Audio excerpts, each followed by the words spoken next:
What's up, everybody? This is the July 2021 monthly market update. You can check out past monthly updates by going to simplepassivecashflow.com/investor letter. Let's get to it. This is a story about a dude named Lane.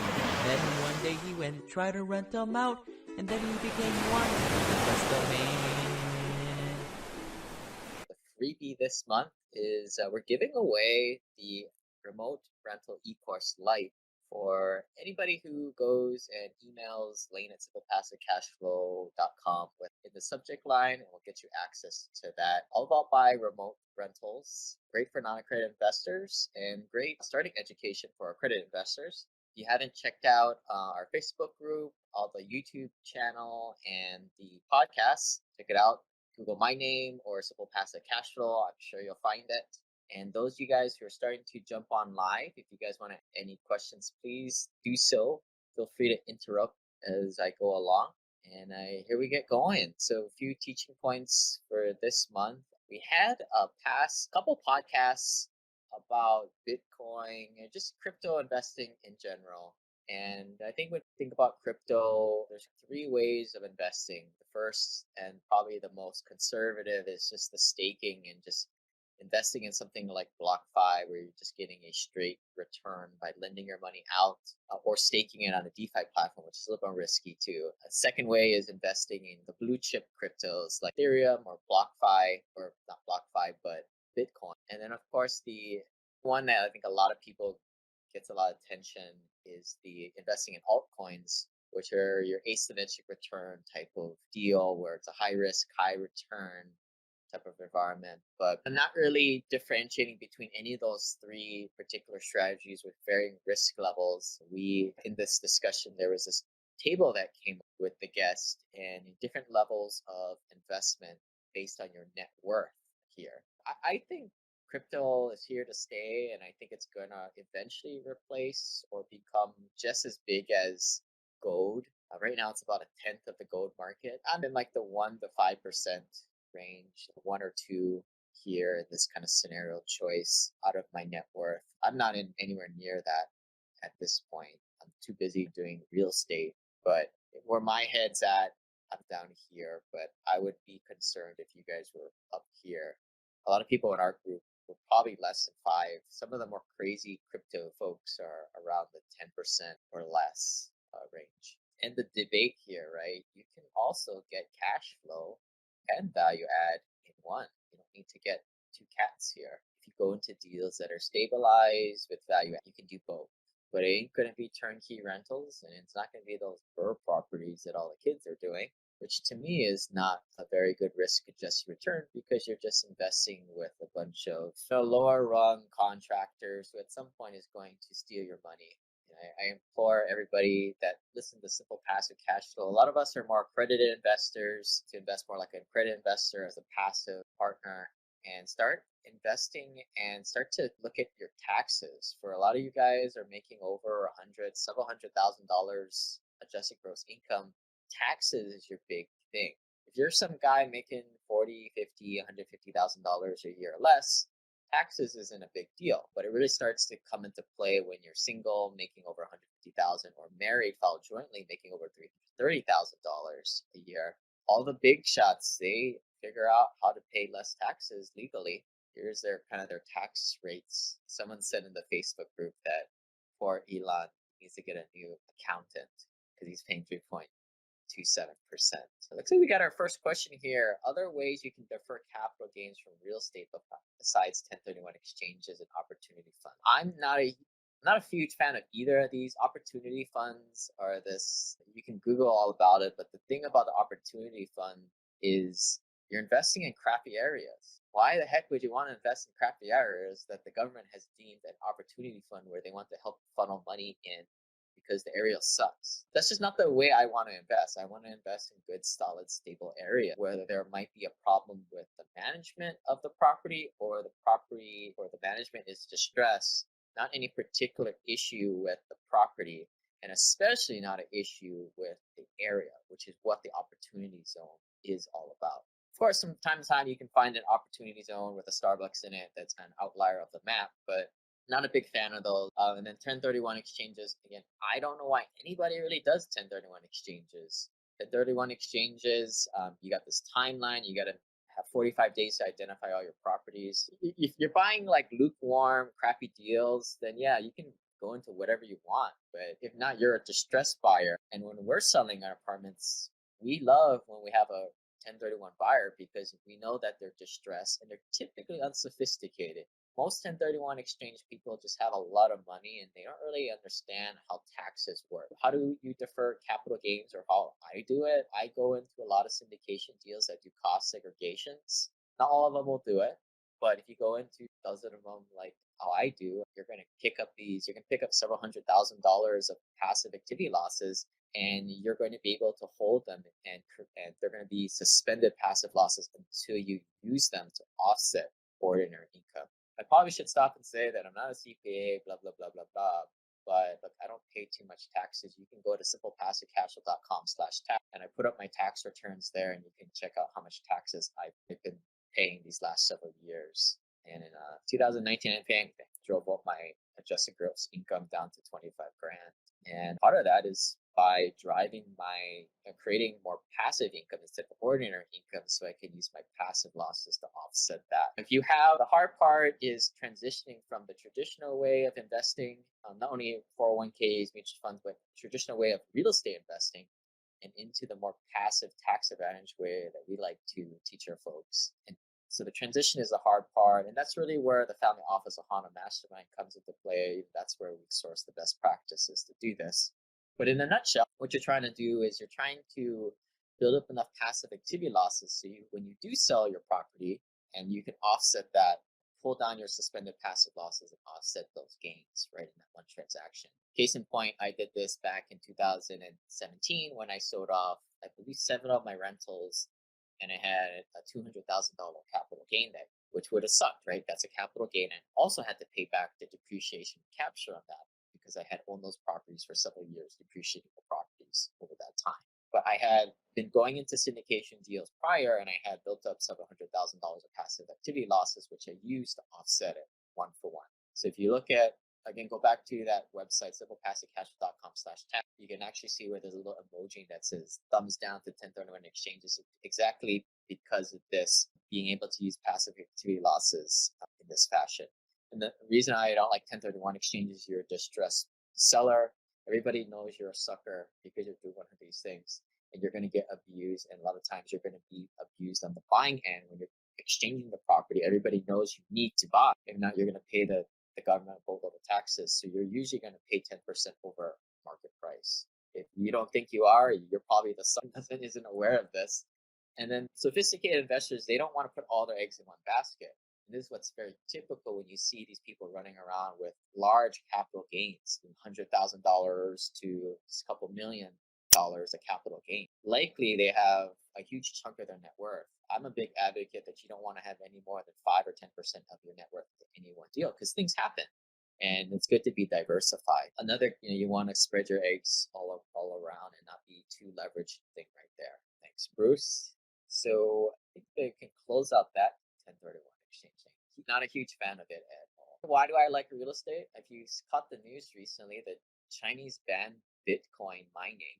All these like Bitcoin mining machines, they got bricked and they're not worth anything. Who knows? They'll head off to, it'll go somewhere else, I am sure. But my rules of investing is invest in stuff where you have enough income to pay for all the expenses for a positive cash flow with leverage, right? None of this, oh, I bought a property cash in Hawaii or California and I'm cash flowing. No, you're not. Well, you are technically, but your net worth isn't going up by anything because it's not a good cash flowing investment. And then we like real estate because we're able to leverage into favorable debt terms. And it's a hard real asset. Gold and technically crypto is a hard asset, but it doesn't produce cash flow, and we can't really leverage it that well. And that's why we keep coming back to real estate. Question here, or follow-up comment. I thought passive activity losses can only offset passive income. Didn't realize you can use that against capital. So again, I'm not a CPA guy here, but you've held on to that property for a while, it's considered passive income. That's the distinction. And that's where you need to have that educated conversation with your CPA likely is doing things really conservatively and doesn't do real estate and might put you in the category of house flipping or burring. And this is why, another reason why you shouldn't be doing this burring stuff where you're doing this activity, right? You want to go in with the intention of being a passive investor or buy and hold. At that point, now you can create that capital gain and turn it and it being a passive income. Now, some CPAs would probably argue, but it's your job as an investor to steer the ship with this stuff and justify why it is a long-term capital gain, and thus being able to use passive activity losses to offset it. If you're doing real estate professional status of taxes, which a lot of us in our mastermind, it's all a moot point. It all turns. It doesn't matter if it's if it's an active ordinary income, short-term passive or short-term capital gain, long-term capital. It doesn't matter. Right now, you've created the situation where you can use the passive losses to offset whatever becomes a free-for-all. That's a little bit more of an advanced strategy, but I think the comment here was just talking about if I have a capital gain in a real estate property, yes, you should be able to offset it with passive income. But hey, I'm not a CPA attorney. I'm just an engineer that was able to quit my day job doing this stuff, and I'm able to use the right experts to do my taxes for me. That's really all their job. It's just to do the forms and paperwork for you. I think it's the investor's job to empower themselves with the information to be able to guide the ship on this, or at least be the architect of your financial future and your taxes. Let's get into the news here. Shopping center business reports that HSBC sells 90 of their branches and is exiting the retail banking sector. Maybe not big news, but some of you guys bank here. It looks like the Citizens Bank will be picking them on the East Coast and Cathay Bank will be picking them up on the West Coast. But just another example that banks, they market themselves as big institutions, but they come and go just like anything else. This is a report from Zumper reporting that rent increases are on the rise, if you haven't noticed. I think the last couple months we've been reporting on it, but it's been consistent since about the turn of the new year, January. And some of these, they're even reporting 3, 4, 5% or higher just in this one report. Reading more into the article, 2 bedrooms, apartments rose 4.8% year over year, with a 3% increase in 1 bedroom. Bay Area rents have flattened, with San Francisco, Oakland, and San Jose 1 bedrooms are all gaining compared to April. National rents are accelerated, driven by growth in cities like New York. And I think this is the bounce back of the big urban areas, which actually got hugely flattened in the pandemic year because of the people wanting to move away from the highly dense areas. Milwaukee grew a lot, 8.9% year over year, but cooled off, dropped 5.2% month over month. And that's just kind of to be expected when you have those big fluctuations. Think of it like the volatility of like altcoins pops up and then it dives down. Glendale, Arizona, one of the top growing metro area with 15.7% year over year increase, and Phoenix with a 9.1% jump. Question here on Austin is like Boise. I'm not a huge fan of them. I think Austin is really overheated. It doesn't cash flow there, so I'm not interested, but I'm sure rent increases are up there too. Maybe I might be able to pick it out here. Oh yeah, Austin, number 4 here. Austin and Baltimore made 5.1% month over month gains, but Austin remains down by 0.8% year over year. There's your answer to your question, Giles. Thanks for sending. But the top 5, for those of you guys catching this up in the podcast form, which gets released once a month, who are not able to check out the PowerPoint presentation on the YouTube channel. Number 1, Irving, Texas rose 5.4%.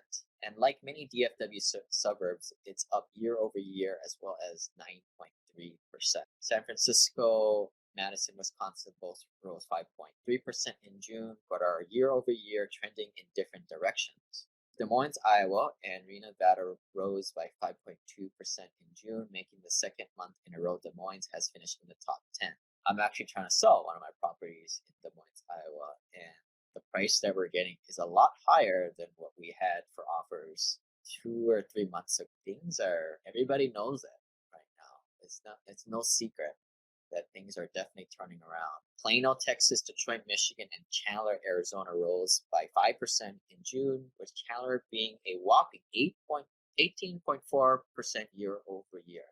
What's on the downward slide? So here's the top 5 of the downward is Spokane, Washington. 1 bedroom rents slipped by 5.2% compared to May, but are up 13.6% year over year. But that's a little misleading, right? It went down 5.2% in just in 1 month. But overall, I mean, it's up year over year. But you as an investor need to take everything with a grain of salt. Richmond, Virginia dropped 5.1% in June, but is essentially flat year over year. Durham, North Carolina, Newark, New Jersey, rents tumbled by 5% in May. Milwaukee experienced a rent drop of 4.5% in June, despite a year-over-year gain of 5%. And Boise, Idaho, has been one of the hottest markets in this pandemic because people are moving out of LA or whatever the thesis may be.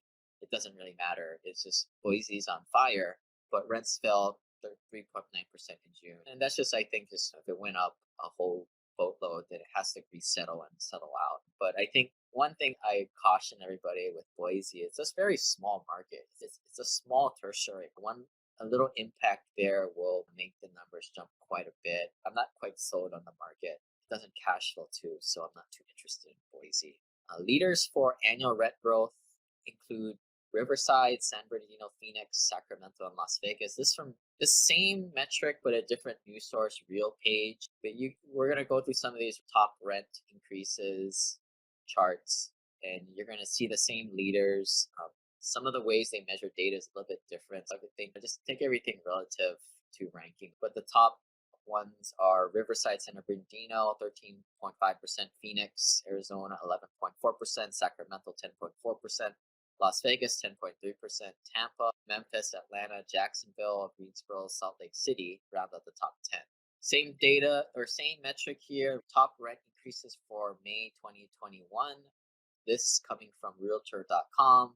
Again, Riverside, San Bernardino, Ontario, California, 19.2%, Memphis at 17%, Tampa at 16.9%, Phoenix, Mesa, Scottsdale, Arizona, 16.8%, Sacramento, 15.8%, and then Richmond, Virginia, Atlanta, Las Vegas, Cincinnati, and San Bernardino to San Diego to rank the top 10 according to Realtor.com. Moving away from apartments, talking a little bit about commercial property executive reports that rising sublease rates boost office vacancy. What's happening here are the bigger players are taking over space from the smaller folks. Take like a JP Morgan or Experian, they're eating up the available space left over by people who just jumped ship, dropped their lease. But on the contrary, like Wash Street is a big BlackRock, one of the big players that you may or may not want to follow as a smart money. They're agreeing to sell their office portfolio off and shifting more towards the multifamily sector. And this is a $766 million office portfolio. And Wall Street says it plans to use the net proceeds from the sale to fund the expansion of its multifamily portfolio through acquisitions in the Southeast markets to reduce its leverage by repaying outstanding debt. Moving from office to Southeast apartments. And this is what we've warned everybody is through the whole pandemic, multifamily apartments was a safe haven. It showed a lot of strength. And this is what the smart money is doing. They're finding sanctuary. And I think it's a good sign if you're an apartment investor. But bad news is people are not dummies, or the big smart money are not. You're going to have increasing more competition. Similarly, Blackstone, another big player, they're betting $6 billion on shifting the path to suburban home. What they're doing is they're buying 17,000 homes and getting into the single-family home rental market. So they bought out Home Partners of America, a rental company that owns over 17,000 homes, according to this report done by Blueboard. So basically, here's how I read it. Big hedge fund company, institutional money coming in. They're wanting a piece of the single-family home rental market. Some people will say now it's even harder for people to buy houses. And they're right. I don't think everybody should be a homeowner, at least by debt service coverage ratios. I don't think they should. But this is institution. It's hard for an institution to get into this space because you got the whole issue with property management, which is a huge pain in the butt. If you guys own turnkey rentals, you guys know what that's all about. These large companies did this back in, shortly right after the recession, and they struggled a lot because they weren't able to work with some of the more hairy properties. But they're up to it again. These big decisions are made by the guys in the suit in the ivory tower. And from their perspective, it looks like a good deal. But the problem is the implementation, right? I'm sure they'll be fine. It's not like the guys with the suits are the ones doing the hard work anyway. Adam releases this cool chart where it tracks the activity of loans, which kind of mimics what's going on with like overall transactions and real estate. The main takeaway here is this breaks down the HELOCs, the refinances, and purchases loans. The HELOCs have remained about the same. The purchases are steadily increasing all the way back from 2010. But what's been really hot is this green bar here, which is representing the refinances, which really started to take off in the end of 2020. A lot of people, and this is obvious, right? And when you think about it, it's obvious because it's not obvious to the average person who doesn't listen to the podcast or this monthly market update that I do every single month. But as people are having their property values rise because of the overall everywhere is hot due to low supply, in my opinion, it's not really due to more demand, just because it's due to low supply and all this fake money pumped into the system. People have all this home equity. So what they're doing is they're refinancing their home to get at the money. Multi-housing news reports that Freddie Mac extends the multifamily forbearance program one last time. They're looking like it's going to be up in September 30th. This could always be extended, but I have a gut feeling that this is a final straw with this. Maybe one more. And then the Supreme Court keeps the eviction ban in place. I don't know. This is just my understanding of the whole thing. It doesn't really matter what really happened. But the whole point is that the eviction moratorium is ending, and it looks like it's probably going to be the summertime. The ban was in place until July 31st, but they kept pushing it back. And now the question all the regular people ask on the street is, how the heck is the CDC mandating that people can't get evicted? The heck does the freaking Center for Disease Control have jurisdiction over that? We're not a political show. We just tell you the facts and let's spend our time and energy on stuff that actually matters. Which, all right, how is this going to play out? People aren't going to have that protection of this law in place. And one could say that there could be some foreclosures coming up as you put yourself in the shoes of somebody who went in forbearance the middle of last year as you lost your job. What you have to remember is your debt payments are still adding up. Say your mortgage is $1,000 a month. It's not like you pay your next month $1,000. This stuff has been accumulating on you to the point where you might have $6,000, $12,000 of mortgage payments built up. I don't know what American family has that much money to plop down if they were in forbearance. One could assume that there's going to be a glut of foreclosures coming through. And here's where I differ. I think this is where people use it to sell attention and get people to click on like their Twitter feeds and their YouTube channels. Ken McElroy did this. He put all these YouTube videos that the world was ending and the world didn't end. Ken McElroy was investing in 2015 to 2019 very much. And he lost out on one huge bull run in that period. Now there's a lot of foreclosures that they're saying potentially could come and crash the market is what they say. I personally don't think it's going to impact things very much. I think that there are a lot of people that are going to go through foreclosure. But I just have a feeling that it's not going to rock the boat very much. But that's just my feeling. And I don't care because this is why I don't do residential real estate, where the prices are primarily dictated by how your property performs in terms of net operating income. Arbor releases this breakdown of, who owns single-family homes? 70% of the single-family home stock out there and of 2 to 4 units are owned by unsophisticated mom and pop investors or the individuals, whereas the multifamily apartments, only 10% are owned by mom and pop investors. And this is why I keep telling people they need to swim upstream, because you got to get away from the amateur investor doing it on their own as they work their day job on the side. And that's cool. That's how I started. And I think that's what you still have to do when your net worth is under $500,000 or you're not a credit investor yet. But I think the point is try to get out of this space, because here there's just all kinds of stuff going on in this world where you have just amateurs buying properties, and especially in the last year where they see the stock market drop due to the pandemic. And now it's again amateur hour, people coming into the space. Blackstone or BlackRock, as you mentioned, bought 17,000 homes with $6 billion worth of assets. But still, it's a drop in the bucket. Only 10% is owned by the institutional managers, or I assume the others, what that's captured by.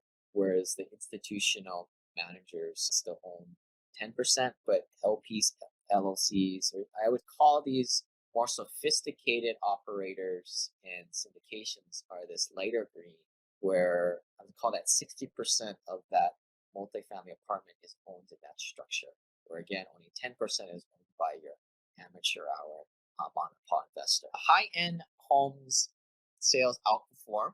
This is a graph done by Real Red. I think this is obvious, right? Like in the pandemic, unfortunately, if you are a white collar worker able to work from home, your life didn't really change. You're inconvenienced because you weren't able to go to the football games, basketball games, and travel on your cool vacations, go to Disneyland. So you got some spending money. What do? You improve the house, or you go buy a bigger house, or you go buy a cool luxury vehicle. That's why I think that's why cars are expensive these days, and there's some limitation on the current parts and computer chips supposedly. But I think a lot of people on the upper end, maybe call it the top 10% of the United States, you did pretty well. You got a lot of money. You got all this stimulus money and you didn't even need it. But probably more importantly, as we kind of work with clients, it's not really how much you make, it's how much you spend. Is the bigger KPI is what I see when I work with people. The fact that you're stuck at home for a year, not able to go on your vacations or blow your money on fun stuff, you got a lot of money. So this kind of makes sense. Unfortunately, with the pandemic, like the poor got poorer, and that's what's happening with inflation. If you're sitting on your cash, you're going to be a loser with all the inflation. The mid-price homes stayed the same, but the affordable homes went up in terms of demand here.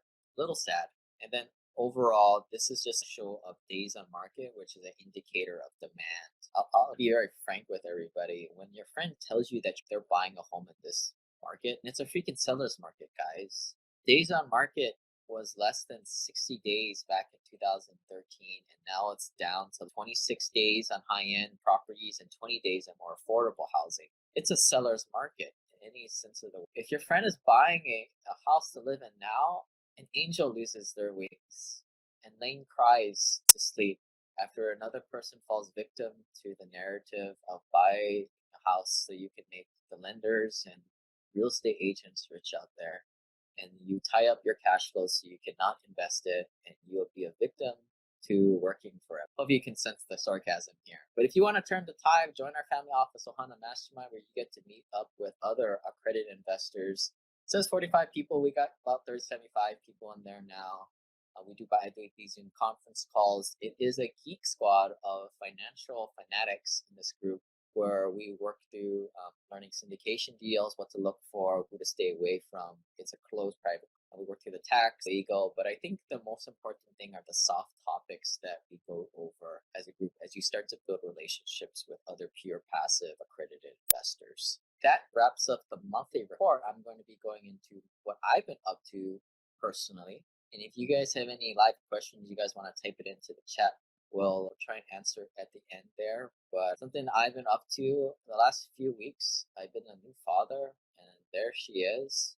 She wakes up every 3 hours. She wants to eat, and I change her diaper. Unfortunately, I'm not able to run away and say that I have to go to the office tomorrow because I work. Well, I have to wake up. It really sucks for some of you fathers, mothers out there. You can probably sympathize. And half of our investors are over the age of 40. The rest are the young bloods making big salaries. For my only advice from you guys standing here in the middle, looking at both sides, is enjoy your life. Your life doesn't end until you have a kid, or maybe starts, however you look at it. But your life severely changes, good or bad, or worse, depending on which side you're at. But that's it. So we got her some credit card. I added her on a few cards to be an authorized user. She can start building her credit. Not that she really needs it, in my opinion, but she can start trade lighting and making me some. I found ways to give contribution back to the community. And here are the new content created this month. We had George Newberry. We went through a lot of investors, also invested George in the AHP servicing fund, which I still do. They have audited financials because they have a Reg A Plus offering. And I sat down with George and we went through it because I've always wondered, okay, you got this like huge document. What the heck is all this stuff? Can you show me what are the things that are actually important to be on the lookout for? We went through that. That was released late June. We have a couple of videos in the Rich Uncle channel, which is more geared towards the younger folks. I try and make it a little shorter, a little more snappy, because there's a whole bunch of bad financial advice out there. And I think a lot of the folks that come to our community, we've drunken that thing for a decade or two at least. And it just misled us a little bit. One podcast was syndication tips for LPs. There's a whole boatload of those LP tips in the syndication eCourse. I highly suggest everybody go and buy the thing. It's a few $100, but I don't think you're going to find anything better out there for being a good passive investor. If you find something better, let me know. I'll refund you. I'm that confident in the thing. That I can guarantee. You can't find anything better in terms of course or book.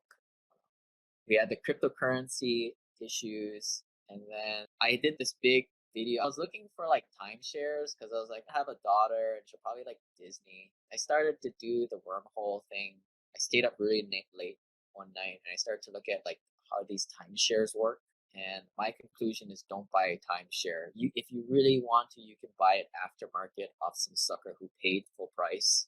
There's a lot of aftermarket websites that you can do that where it's totally legit. Friends don't let friends buy timeshares or buy houses in seller markets like today. And for those of you guys who like all the soft topics, building your legacy, family, trust, I would suggest going back to the May 25th podcast where I talk about the credit status and what's on beyond after you have a few $1 million net worth. Yeah, Giles there selling 2 trade lines every month now. Amen. There's nothing cool. Like trade lines are like you put your authorized users on your credit cards through a broker and you can make, a few $100 easily doing it that way. It's a lot easier than a turnkey rental. You don't need any money now. Any money down. You just need to have a credit card that's a couple years old. There's a little risk there. They can cancel your cards like how Chase did to all my cards. But I think it's worth the risk, especially if you have a lot of credit cards like how I do. Some other significance thing here was so we close El Cortez apartments in Phoenix, Arizona. That was cool. The opposite of certainty in your life is uncertainty. So what are things I'm worried about? Rent increases are going up. That's a no-brainer. And that'll probably continue to happen. But at what point will it stop? And what will the demand look like in the next 1 to 3 years? I think for the next several months, maybe even a year, I think there is nothing that I think is really going to derail us in that short amount of time. But what's going to happen in a year or 3 years from now? And I think this is where you need to have a prudent strategy where you go into things that cash flow, so that when things do get tough, you cash flow and you hold on to the asset. Other things I've gotten certainty from, like we're finally getting building on the Chase Creek apartments that we started last year. We have a opening date, late 2021. The website's up. Several of the buildings are up. Here are some pictures of it. Here's the area on the left side. You're starting to really see it come together. And lastly, living connection. So I'm stuck here at home, going crazy a little bit. But I'm really looking forward to when all you guys get to come to Hawaii, Martin Luther King weekend, January 2022, where we get to do the Hui 5, so the 5th big event that we've done as a group. Phone members are going to get priority to this. We don't know how many non-phone members will be allowed to come. I got to figure that all out. But I have 5 months to get it all lined up, get it ready for you guys. But if you guys have been to past Simple Passive Cashflow events in the past, I don't like a lot of people. I think it's stupid when you get the stage backlighting, all this nonsense. I want to put the emphasis on the connections with you guys. You guys are the draw and attraction, right? As opposed to some other guru on the stage sell you something, that type of nonsense that we see a lot. Something that I bought, if you notice, the camera is super sharp because I bought this 4K camera. That was kind of my doodad purchase of the month. We got a lot of questions on the Facebook channel. Join up there. And this is the kind of chatter that happens at the Mastermind level, right? The family office group where we meet every couple weeks. It's not simply what are the profits these days. It's more of a soft subject around who have you invested with in the past. And a lot of this is just going to come from building organic relationships with one. I have never seen anybody who is willing to just say, hey, you and I just met up. You're cool. We shared a beer. Let me just give you my whole spreadsheet of who I invested for the last 10 years. That just doesn't happen. I think people hold it a little bit more closely to the chest. Of course, they don't want to talk bad to anybody if they don't know you, especially. It's just not good form. But any questions before we wrap One question here about distributions. Yeah, we're getting paid. I don't think that there's a department deal that's not hitting distributions. So that is close of the quarter. Actually, it was a week ago. It's July. It usually takes us about a couple weeks at least to get all the rents to come in and then wrap up the books and then decide, yeah, do we want to send out this much or that much? That's kind of how the madness happens for distribution checks. But if nobody has any other questions, if you haven't yet connected with me, please do so. Shoot me an email, LaneHack@SimplePassiveCashflow.com. Want everybody to knock out their onboarding call who've joined our community lately. We'll see you guys next time. This website offers very general information concerning real estate for investment purposes. Every investor situation is unique. Always seek the services of licensed third-party appraisers and inspectors to verify the value and condition of any property you intend to purchase. Use the services of professional title and escrow companies and licensed tax, investment, and or legal advisor before relying on any information contained herein. Information is not guaranteed, as in every investment there is risk. The content found here is just my opinion, and things change, and I reserve the right to change my mind. Above all else, do your own analysis and think for yourself, because in the end, you are the only person who is going to look out for your best interests.